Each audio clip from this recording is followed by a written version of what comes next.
देखो सबसे पहले अपनी आई इस्चीमिया। जब इस्चीमिक कंडीशन अगर डेवलप होगी तो ऑक्सीजन का लेवल कम हुआ बॉडी के अंदर। अगर ऑक्सीजन का लेवल कम हुआ तो तुम्हारी एटीपी कम हो जाएगी। अब एटीपी कम क्यों हुई? क्योंकि तुम्हारा एरोबिक से एनारोबिक पे शिफ्ट हो गया। अब एटीपी अगर कम हुई तो तुम्हारा सोडियम पोटेशियम पंप जो है वो काम करना बंद कर देगा। अब सोडियम पोटेशियम पंप ने अगर काम करना बंद कर दिया तो सोडियम पोटेशियम पंप ने काम करना बंद कर दिया तो क्या होगा? अब ये नॉर्मली सोडियम को बाहर भेजता है, तो अब ये सोडियम को अंदर लेके आएगा।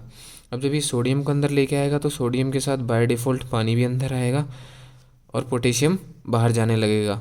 तो अब इन सब की वजह से क्या हो जाएगा? सेल के अंदर आ जाएगी तुम्हारी स्वेलिंग।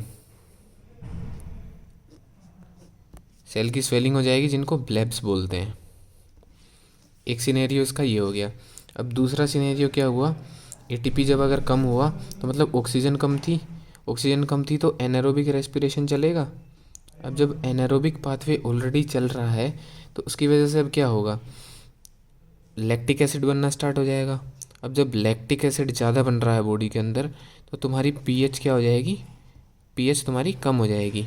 अब जब पीएच तुम्हारी कम हो गई तो उसके बाद क्या देखने को मिलेगा अपने को?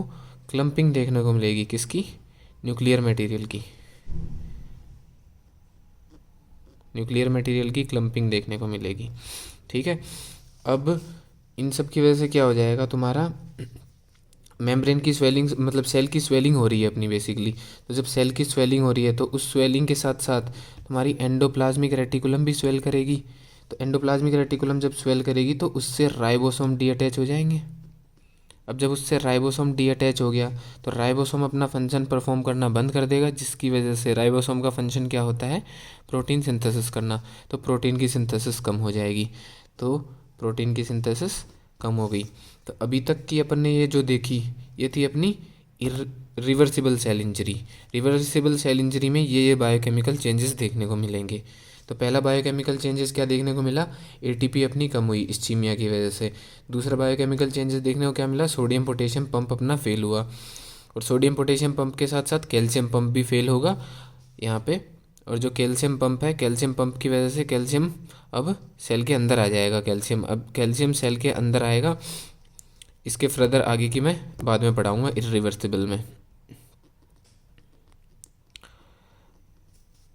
एक ऑक्सीजन अपनी कम थी तो एनारोबिक रेस्पिरेशन चला, जिसकी वजह से क्या हुआ? लैक्टिक एसिड बढ़ा बॉडी के अंदर। अब जब लैक्टिक एसिड बॉडी के अंदर बढ़ा तो पीएच कम हुई, और पीएच कम हुई तो क्लम्पिंग होगी न्यूक्लियर मटेरियल की, और बॉडी में स्वेलिंग, सेल के अंदर स्वेलिंग आई एंडोप्लाज्मिक रेटिकुलम की मेम्ब्रेन्स में, जिसकी वजह से राइबोसोम डीअटैच हो गया और राइबोसोम ने अपना फंक्शन छोड़ दिया। और राइबोसोम ने जब अपना फंक्शन परफॉर्म करना बंद कर दिया तो प्रोटीन का सिंथेसिस कम हुआ। तो ये ओवरऑल चेंजेस हैं बायोकेमिकल रिएक्शन के। अगर जो स्ट्रेस था, स्ट्रेस यहाँ पे क्या था? इस्चीमिया। अगर वो स्ट्रेस यहाँ से रिमूव नहीं किया गया तो फर्दर सेल इंजरी क्रिएट करेगा, और वो इंजरी क्या होगी? Irreversible injury. ये रिवर्सिबल इंजरी इरिवर्सिबल इंजरी में ट्रांसफॉर्म कर जाएगी। अब इरिवर्सिबल इंजरी में ट्रांसफॉर्म करेगी, कैसे करेगी? फर्दर मोर डिप्लीशन हो जाएगा एटीपी का, एटीपी डिक्रीज हो जाएगी और ज़्यादा, और कैल्शियम का इन्फ्लक्स सेल के अंदर बढ़ जाएगा। अब कैल्शियम का इन्फ्लक्स बढ़ा तो क्या हुआ? सबसे पहले कैल्शियम किसको डैमेज करेगा? कैल्शियम डैमेज करेगा अपनी मेम्ब्रेन्स को। और मेम्ब्रेन्स को डैमेज कैसे करेगा? ये अपने इंट्रासेलुलर जो एंजाइम्स हैं उनको एक्टिवेट कर देगा। कौन से एंजाइम्स को एक्टिवेट कर देगा? PEPA को। फोस्फोलिपिड एंजाइम्स को एक्टिवेट कर देगा, एंडोन्यूक्लियस को एक्टिवेट कर देगा, प्रोटीएज को एक्टिवेट कर देगा, और ATPase को एक्टिवेट कर देगा। तो सबसे पहले किसको एक्टिवेट किया इसने? फोस्फोलिपिड एंजाइम को, फोस्फोलिपिडेज को एक्टिवेट किया। अब फोस्फोलिपिड अपनी सेल मेम्ब्रेन का एक पार्ट है, इंपॉर्टेंट पार्ट। तो अब फोस्फोलिपिड को इसने क्या किया? डैमेज कर दिया। तो सेल मेम्ब्रेन अपनी डैमेज होना स्टार्ट हो गई। अब जब सेल मेम्ब्रेन अपनी डैमेज होना स्टार्ट हो गई तो सेल क्या करेगी? दोबारा उसको बनाने की कोशिश करेगी सेल मेम्ब्रेन को, लेकिन एटीपी ऑलरेडी डिप्लीटेड है तो वो फॉस्फोलिपिड बना नहीं पाएगी, तो सेल मेम्ब्रेन का डैमेज हो जाएगा। अब उसके बाद क्या है? दूसरा एंजाइम अपना साथ में ATPase आता है। तो ATPase क्या करेगा? एटीपी ऑलरेडी कम है, ये एटीपी को और ज़्यादा डिप्लीट कर देगा। अब ATPase के बाद क्या आ जाएगा? प्रोटीएज। अब प्रोटीएज एंजाइम अपना फंक्शन परफॉर्म करेगा और जो भी प्रोटीन है उनको ब्रेक डाउन करेगा। और प्रोटीन से क्या बनता है अपने सेल का, साइटोस्केलेटन।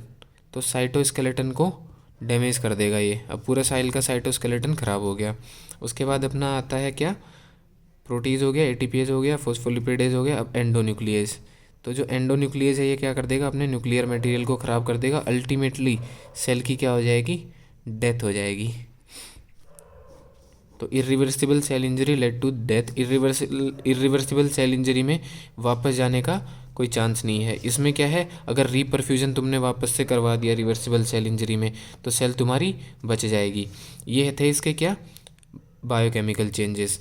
इसमें ये क्या थे, biochemical changes irreversible cell injury के।